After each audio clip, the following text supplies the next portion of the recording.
Hello YouTube family, मैं आशा करता हूँ कि आप लोग बहुत ही अच्छे होंगे और हेल्दी होंगे। अगर मैं किसी भी जिम जाने वाले से ये पूछूं कि भाई मसल ग्रोथ के लिए कौन सा हार्मोन सबसे ज़्यादा इंपॉर्टेंट होता है, तो शायद हर कोई मुझे टेस्टोस्टेरोन ही बोलेगा, जो कि सही है। टेस्टोस्टेरोन का मसल बिल्डिंग एबिलिटी के ऊपर बहुत सारी रिसर्च हो चुके हैं। एग्जाम्पल के तौर पे आपको मैं एक रिसर्च पेपर अभी दिखा रहा हूँ। इसमें 8 लोगों को 600 मिलीग्राम टेस्टोस्टेरोन इंजेक्शन दिया गया था 10 हफ्ते के लिए। रिजल्ट ये आया कि भाई नेचुरली जितना टेस्टोस्टेरोन मैक्सिमम बढ़ सकता है, उसका 3 गुना ज़्यादा टेस्टोस्टेरोन उन लोगों का बढ़ गया था।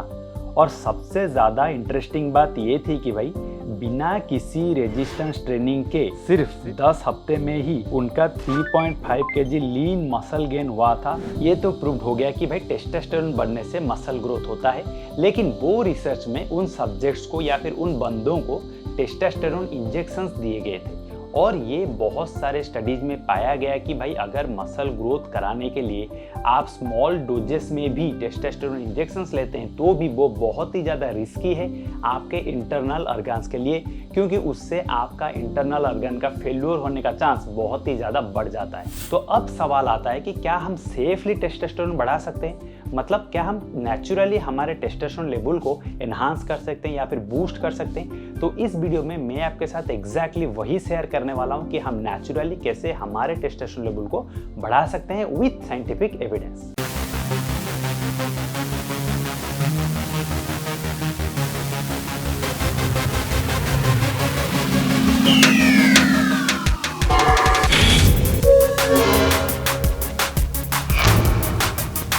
ये जानने के लिए कि भाई नेचुरली हम टेस्टोस्टेरोन लेवल को कैसे बढ़ा सकते हैं, हमारा ये जानना पहले जरूरी है कि भाई टेस्टोस्टेरोन का नॉर्मल लेवल क्या है।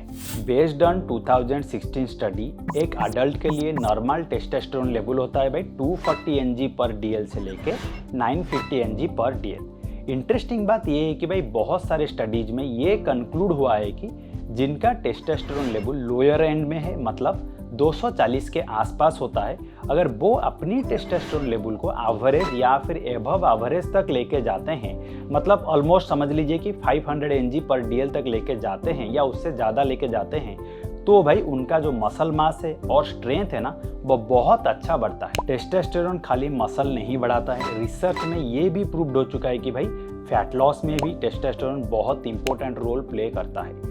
2003 में एक रिसर्च हुआ था और उसमें ये पाया गया कि भाई टेस्ट सब्जेक्ट का टेस्टोस्टेरोन लेवल जब 600 mg/dl से घट के 300 mg/dl तक आ गया, तब उस सब्जेक्ट का 36% फैट मास बढ़ गया था।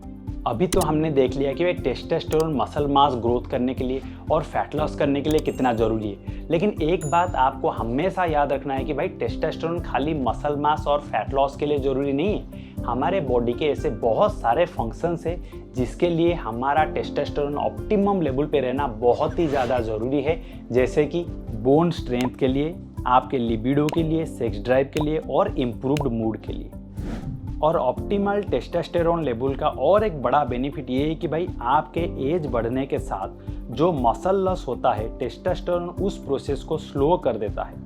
नॉर्मली 30 एज के बाद हर साल आपका टेस्टोस्टेरोन लेवल 1 से 2% घटता है। बहुत से लोग ये मानते हैं कि भाई हेवी कंपाउंड मूवमेंट एक्सरसाइज जैसे कि स्क्वाट, बेंच प्रेस, डेडलिफ्ट करने से टेस्टोस्टेरोन लेवल बढ़ता है। ये सच है कि भाई हेवी कंपाउंड मूवमेंट एक्सरसाइज के बाद टेस्टोस्टेरोन लेवल स्पाइक होता है, लेकिन वो ज़्यादा टाइम तक नहीं टिकता है। रिसर्चर डॉक्टर ब्रैड सोनफील्ड ने ये कहा है कि भाई while I can't dismiss that acute hormonal elevation may play a role in the growth process, I am quite confident in saying that if such an effect does in fact exist, it would be of small significance. इसीलिए testosterone बढ़ाने के लिए भाई हम heavy compound movement के ऊपर पूरी तरह से भरोसा नहीं कर सकते। तो भाई इसका दूसरा अल्टरनेटिव क्या है और उससे हमारा टेस्टोस्टेरोन लेवल कितना तक बढ़ेगा, तो ये सारे सब्जेक्ट के ऊपर अब हम बात करेंगे। फर्स्ट स्टेप पे आपको optimal body fat percentage maintain करना पड़ेगा, मतलब आपको ना तो बॉडी फैट बहुत कम करनी है, ना ही बहुत ही ज़्यादा। रिसर्च में ये देखा गया है कि भाई अगर आपका बॉडी फैट बढ़ता है तो आपका टेस्टोस्टेरोन लेवल घटता है और एस्ट्रोजन का जो लेवल होता है ना, वो बढ़ जाता है।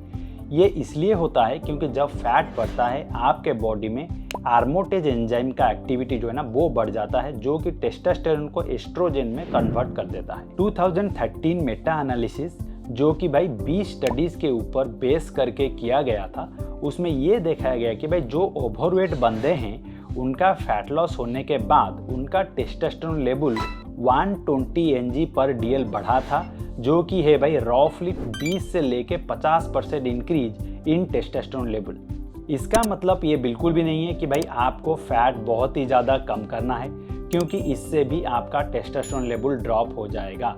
ऑप्टिमल रेंज जो है वो है भाई अराउंड 8% से लेके 15% बॉडी फैट। इसलिए मैं हमेशा रिकमेंड करता हूँ कि जब भी आप साइज गेन करें 15% बॉडी फैट के ऊपर आप ना जाएं, क्योंकि इसके बाद आपका टेस्टोस्टेरोन लेवल ड्रॉप होना स्टार्ट हो जाएगा। सेकेंड स्टेप जो आपको फॉलो करना है ना वो है कि भाई आपको आपके माइक्रो न्यूट्रिएंट्स के ऊपर ज़्यादा ध्यान देना पड़ेगा। हम अक्सर करते हैं क्या ना, मैक्रो न्यूट्रिएंट्स के ऊपर तो बहुत अच्छा ध्यान देते हैं, लेकिन माइक्रो न्यूट्रिएंट्स को हम भूल जाते हैं। मैक्रो न्यूट्रिएंट्स कौन से हैं? जैसे कि हमारे कार्बोहाइड्रेट्स, फैट्स एंड प्रोटीन, ये हो गए हमारे मैक्रो न्यूट्रिएंट्स, जो कि बहुत ही ज़्यादा जरूरी है मसल बनाने के लिए या फिर फैट लॉस करने के लिए। लेकिन माइक्रो न्यूट्रिएंट्स मतलब विटामिन्स, मिनरल्स और फाइबर्स, ये भी उतने ही इंपॉर्टेंट हैं हमारे फिटनेस गोल को अचीव करने के लिए और एक हेल्दी लाइफ मेंटेन करने के लिए। और जो विटामिन्स होते हैं ना वो भी भाई टेस्टोस्टेरोन लेवल को ग्रोथ कराने के लिए बहुत ही ज़्यादा ज़रूरी होते हैं, specially vitamin D and zinc. 2011 में एक स्टडी हुआ था जिसमें विटामिन डी डेफिशिएंट वाले बंदों को 1 साल तक विटामिन डी का सप्लीमेंटेशन दिया गया, और उसके बाद ये पाया गया कि भाई उनका जो टेस्टोस्टेरोन लेवल है वो 20% तक बढ़ा। और एक स्टडी में ये पाया गया कि भाई जिनको जिंक का डेफिशिएंसी था उन्हें जिंक सप्लीमेंटेशन देने के बाद उनका टेस्टोस्टेरोन ऑलमोस्ट डबल हो गया सिर्फ 3 महीने में। इसलिए आपको आपके डाइट के ऊपर ज़्यादा ध्यान देना है ताकि भाई आपको किसी भी विटामिन का कोई भी डेफिशिएंसी ना हो। इसलिए आपके डेली डाइट में आपको भाई raw vegetables, half boiled vegetables और फ्रूट्स ऐड करने हैं।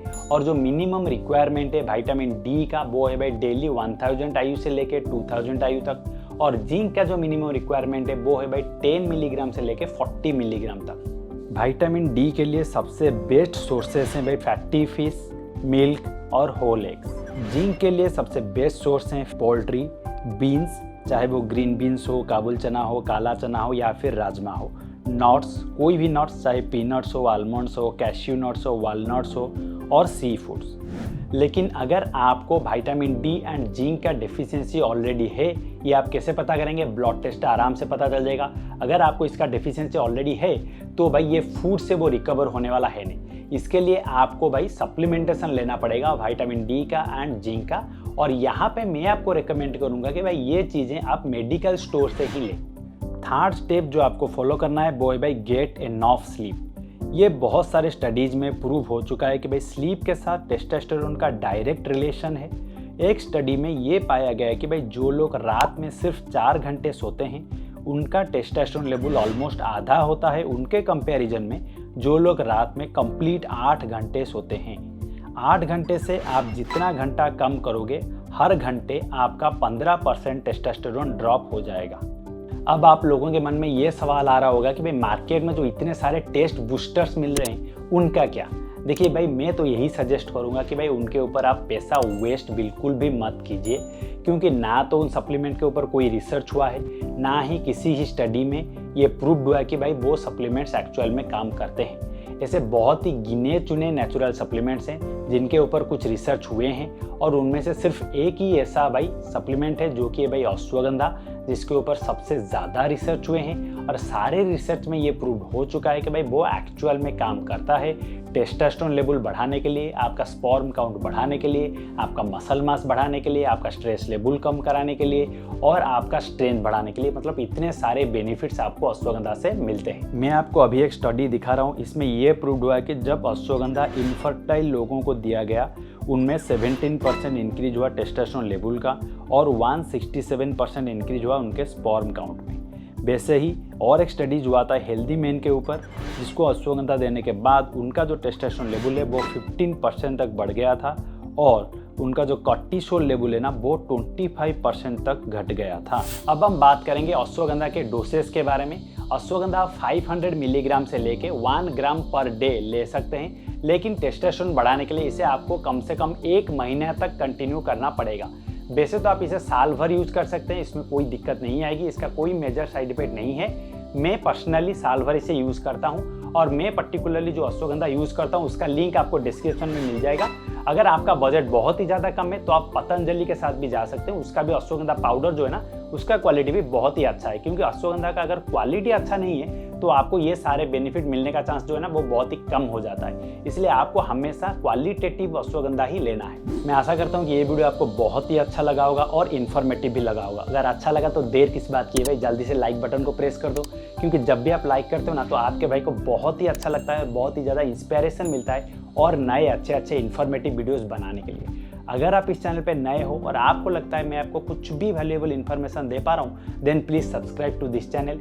Thank you for watching this video. फिर मिलेंगे नेक्स्ट वीडियो।